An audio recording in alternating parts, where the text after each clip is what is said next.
And good morning. May maganda ang panahon natin ngayon at maganda ang ating takbuhan.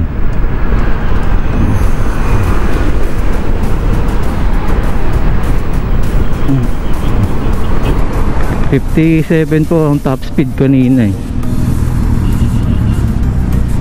Gagawin na po talaga ng malupitan to. Ayan, itong Mindanao Avenue po, pwede nyo na po siyang iwasan dahil nga po gagawin na siya. So magkakaroon ng bottleneck dun, no? So tayo po ay mag-uulat ngayong araw. So kasalukuyan pong ginagawa ang ang Mindanao Avenue. So meron po tayong mga alternative routes na pwedeng daanan. Iisipin ko nga lang kung saan.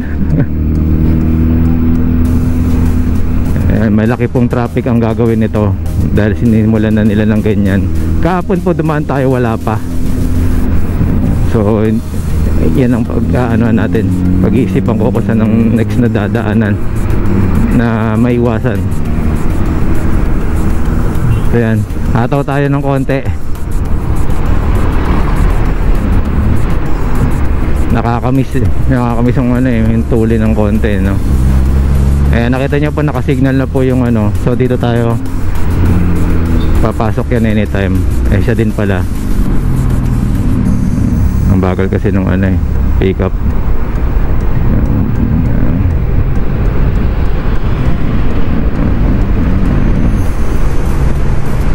Pwesto tayo dito, yung linya na yan nagkakaroon ng solid line. So dapat dito na tayo, hindi na tayo lilipat. Pag broken, alam niyo naman po, huwag nyo po masyadong damdamin pag broken. Pwede po kayo lumipat kapag broken line.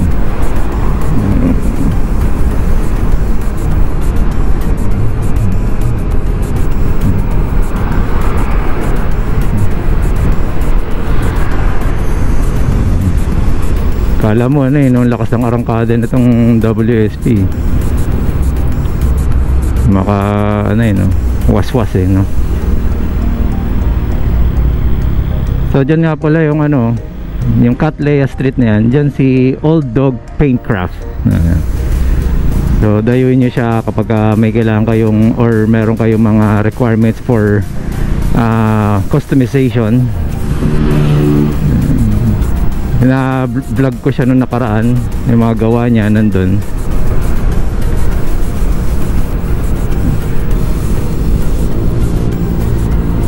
Ayun, soon. Actually meron tayong kaha na papipaint sa kanya. Kaya lang hindi ko pa siya makumpleto eh. Tsaka napakahirap po magdesisyon ng design, no. Pero pagka naisipan mo yun, ang sarap ng pakiramdam na nagawa mo yung gusto mong gawin.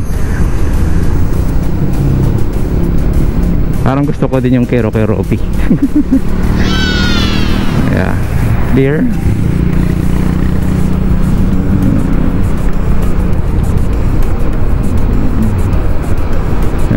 Yun po gagawin nyo, ha. Tingin muna bago liko. Signal muna.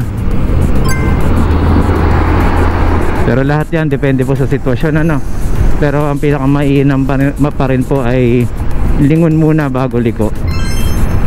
Kasi pagka liko muna, huli na lahat. 55. Pag yumuko ako dito kaya mag 60. 56, so di ba? Ay, stop na.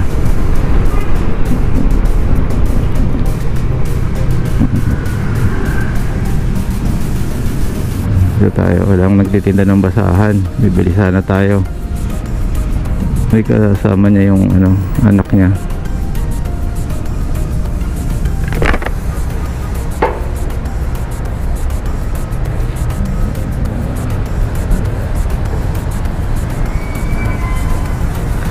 Sinama sa trabaho yung anak.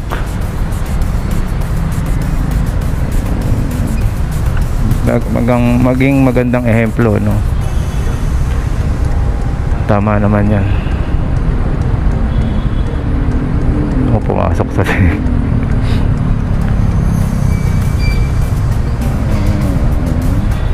may insekto. Ayos yung Grab ko, yung kulay ng helmet niya. light green. Konting ano na lang, pastel color na siya. So, ayun. Meron tayong nakikita sa likod na bagong-bago helmet. Nakikita ko SEC or SEC. Mga dala ng ating kakilalang vlogger. Kaya lang yung mga ganyan, pinapansin lang po yung mga nakamotor na talagang sikat, ano. Ako pa pangarap ko rin pong makapagbigay ng mga ganyan protective gears. Pero hindi ko na po kailangan ng siguro. Kasi sabi nga po nila, kung gusto mo talaga tulong ka lang. Pero meron din nag-comment, paano naman malalaman na yun yung advocacy mo, no? Kung hindi mo siya ipapakita. Medyo magulo, no? Pero bahala na, wala pa naman tayong nag-i-sponsor na ganyan. At kung sakali, hindi pa naman po kasi tayo kumikita ng ng maganda sa ating vlog. Hey guys, ang dami po kasing mga nanghihingi na ng tulong sa akin. Guys, hindi po ko, no? I am not a charitable institution, no? Pero kung tingin ko naman po kayo yung legit, wala naman pong problema kung meron. Kasi I know the feeling, no? Kung alam nyo lang din po, no, yung pinagpupuntahan ko po nung panahon na may sakit din ng ko, ang aking airpot, no? Sorry, napabanking. Sarap eh. Ayan, so ayun, malay nyo po, parang ako nga po, ang suporta ko lang din naman po nakukuha yung panonood ninyo, at maraming salamat po doon. Sa financial support, wala po wala pa po tayong ganon, at wala pa po tayong income o earnings sa honest to goodness po ito, no? Kung meron po di sana po, kahit po sa mga invitation po sa akin, wala pong yun. Hindi po tayo nagkakaroon doon. Lang na ako, experience lang po, natutuwa po ako marami pong saka dumadami kaibigan natin. Yan ang pinaka natin, treasure natin. Umuusok na yung niya. Sorry, napapabanking talaga tayo ngayong mga panahon na to. Kita. Ayan, magugulat to iwas tayo, magugulat sa akin to kasi walang tunog yung natin. Ayan, so ayan lang guys, at sisilong tayo. Hehe.